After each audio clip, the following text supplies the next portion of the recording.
ականատես եղանք, թե ինչպես է Սեդա Սաֆարյանը հարցեր ուղղելիս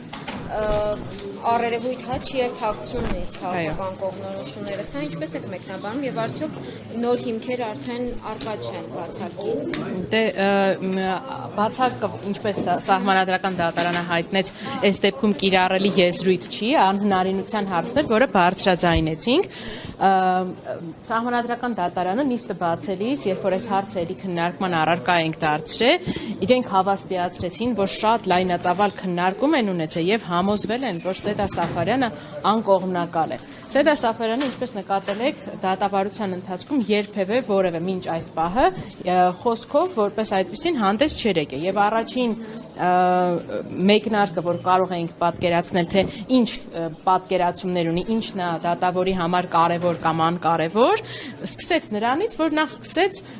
վերահաստատել քաղաքացիական պայմանագիր կուսակցության խոսույթը, ոչ թե ասեց եռագլուխ, այլ ասեց 3 ուժերին եմ ուղղում, սա մեկ։ Եվ նույնիսկ եթե լավ ընդունենք առաջին անգամ վրիպակ էր, երկրորդ անգամ էլի շարունակեց, ու երբ որ արդեն միայն են պարագայում, երբ որ կողմը ասեց կներեք, էլի ես ինչ եք անում, ոնց կարելի է կողմին, դիմումատու կողմին ասել 3 ուժեր, մենք 7 դիմում ունենք, որ 3-ին է վերաբերվում,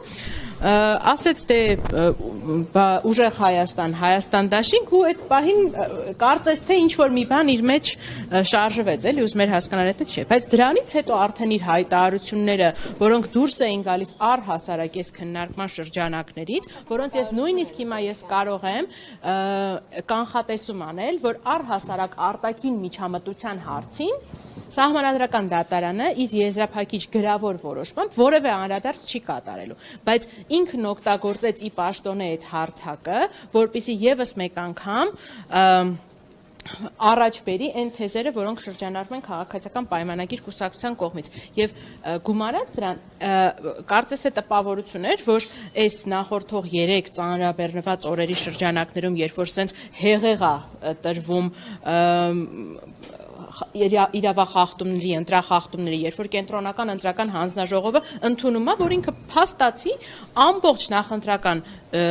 ժամանակաշրջանում կանաչ լույսը վառել է, թողել է, ասել է, ով ինչ ընտրախախտում ուզում է անի, ես չեմ դրան անդրադառնալու, չի կարողանում տարրական մաթեմատիկական հարցերին պատասխանել, թե ինչպես է հաշվարկը եղել, չի կարողանում բացատրել, թե ոնց է, ինչպես է իմացել առհասարակ, որտեղից է իմացել, որ զինվորները քվեարկում են մինչև ուշ գիշեր, այդ հարցերին պատասխան չի տալիս, չի կարողանում հոդաբաշխ բացատրություն տրամադրել, թե ինչու էին զինվորների քվեարկությունը մինչև X պահը ընդունելի, հետո X պահից հետո, երբ որ այդ արդյունքները պարզ եղան, դարձան անվավեր, այդ ինչը փոխվեց, ու պարզ է իհարկե, որ այստեղ միանշանակ են հանրության համար դառնում